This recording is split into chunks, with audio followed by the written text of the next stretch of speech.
Olá pessoal, eu me chamo Luan, bem-vindos ao meu canal Saber Teológico.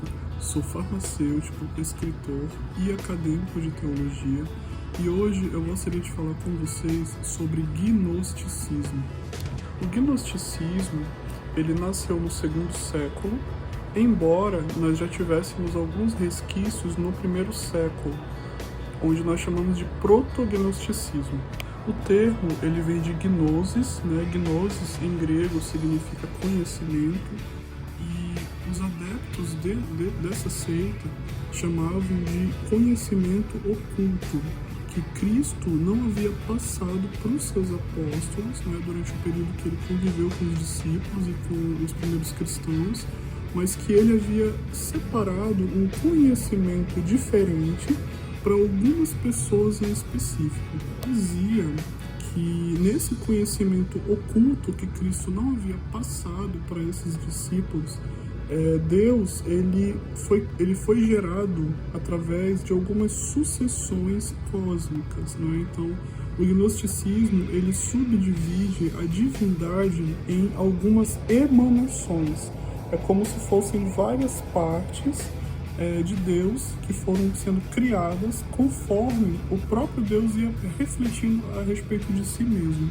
Iam criando várias personalidades dentro da divindade. Com isso, eles anulavam a pessoa do Espírito Santo, né? Eles diziam que a pessoa do Espírito Santo não era como a igreja ensinava, mas era um ser, né, que havia sido gerado na criação e que era a esposa da igreja, né, ou esposa do Cristo. Que haviam várias segmentações de gnosticismo. Alguns falavam, por exemplo, que a igreja ela era uma entidade, né, que havia nascido dentro da divindade e que na Terra ela havia sido gerada através de uma outra linhagem.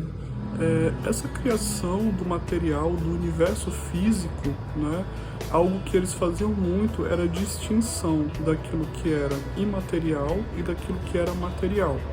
O material, assim como o homem, assim como a Terra, a humanidade e todo o universo visível, havia sido criado através de uma pessoa, uma figura chamada Demiurgo.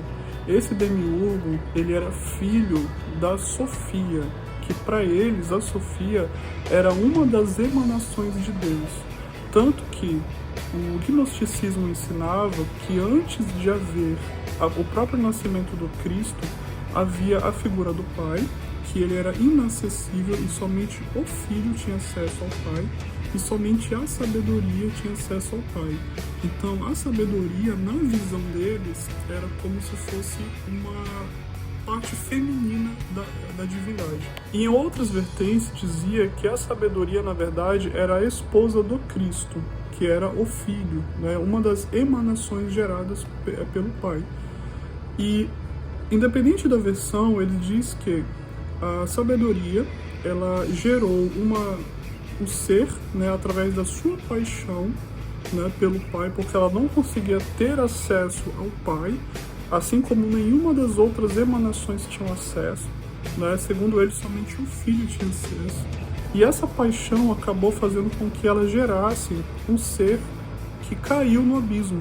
E através desse abismo, como ele não tinha nenhum contato com as emanações divinas, ele acabou gerando o universo físico que nós conhecemos através da tristeza e através do medo.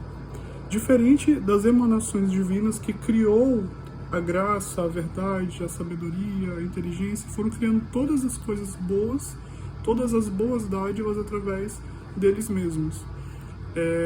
Independente da visão, todos convergem para a ação do Demiurgo como criador do universo material. Esse Demiurgo, ele acabou sendo posteriormente redimido pelo Cristo, né? E a sua redenção acabou criando os seres vivos. Então, na visão deles, quando o Demiurgo foi finalmente redimido, a parte boa da redenção criou os seres humanos e os seres vivos.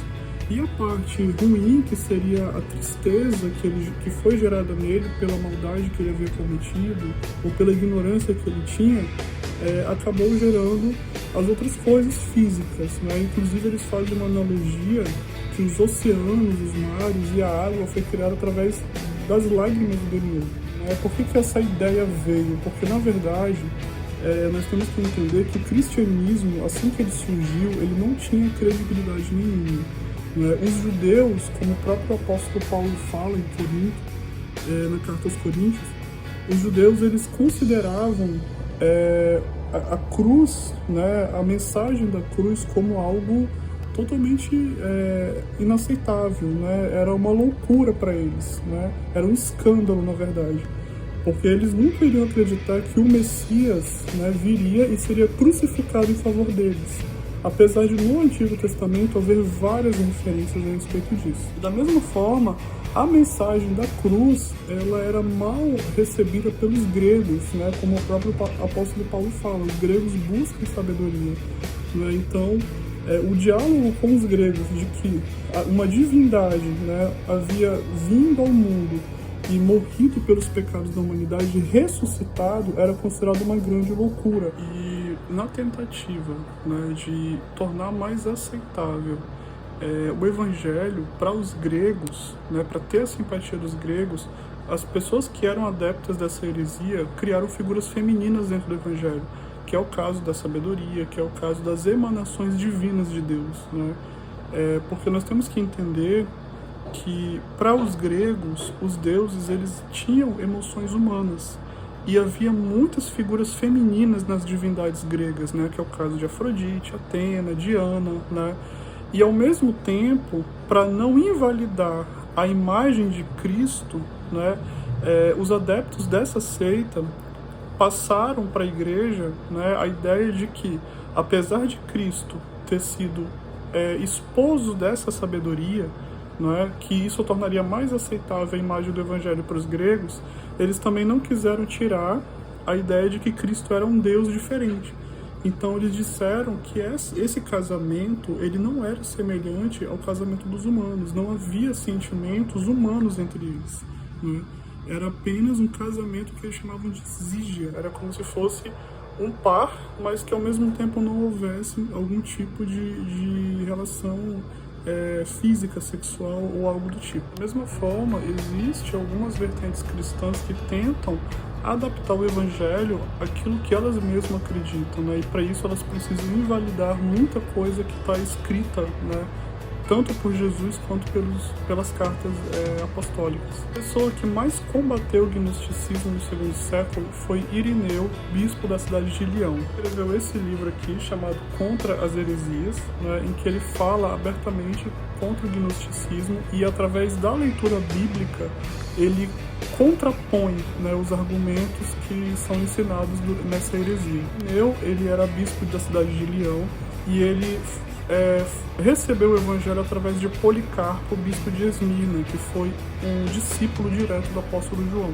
Um dos argumentos de que o gnosticismo é um conhecimento secreto, ele cai em terra quando você lê nos evangelhos claramente Jesus dizendo que para os outros ele explicava em parábolas, mas para os discípulos ele revelava todas as coisas concernentes ao reino dos céus. Após a sua ressurreição, ele explicou para os discípulos utilizando a própria Bíblia, o próprio Antigo Testamento, testemunhando quem ele era e a mensagem que os profetas do Antigo Testamento haviam falado a respeito dele mesmo. Paulo ensina que Cristo é a pedra fundamental e que nós, a igreja, somos como um edifício construído com os fundamentos dos apóstolos e dos profetas, e que qualquer outro acréscimo acima dessas doutrinas seria considerado como perigo. Uma das coisas que Irineu também escreve é sobre a divindade e o material do homem, que ambos são importantes para Deus. O gnosticismo ele tendia a ignorar completamente a parte humana, a parte física. O corpo, a carne, era visto como algo ruim, como uma produção ruim. Somente a alma do homem era algo bom, mas tanto Cristo quanto os apóstolos ensinam que tanto a alma quanto o corpo eles serão redimidos no último dia, e que Cristo morreu para ressuscitar o nosso corpo mortal em glória. e que o Espírito Santo, ele não é apenas uma criação divina, ele faz parte de Deus e ele é Deus. Paulo ensina que, assim como o Espírito do homem conhece tudo a respeito dele, o Espírito de Deus também conhece tudo a respeito de Deus e ensina a nós. E que o Pai, ele está em comum acordo com o Filho e com o Espírito Santo. E os três, eles são a mesma essência divina, só que são três pessoas diferentes. Não são três deuses, mas eles são um Deus em essência e em três personalidades diferentes. Então, cada um se manifesta ou se manifestou de uma forma diferente. Jesus disse que Deus é Espírito e Cristo, ele encarnou, ele era o verbo escondido de Deus, como Paulo ensina, que ele era um mistério da criação e que ele encarnou em forma humana e ele redimiu a humanidade, redimiu aqueles que o aceitam como Senhor e Salvador. E ao mesmo tempo, o Espírito, ele é como se fosse um penhor, é como se ele fosse uma garantia de que nós pertencemos a Deus. Então todos aqueles que recebem a Cristo também recebem o Espírito Santo. O Espírito Santo, ele é referido muitas das vezes como Espírito de Cristo, não no sentido de ser uma imagem espiritual de Cristo, mas ele é um Espírito pertencente a Cristo, pois ele quem convence as pessoas do pecado, do juízo e da justiça, como Jesus falou em João. Pessoal, espero que vocês tenham gostado e até a próxima.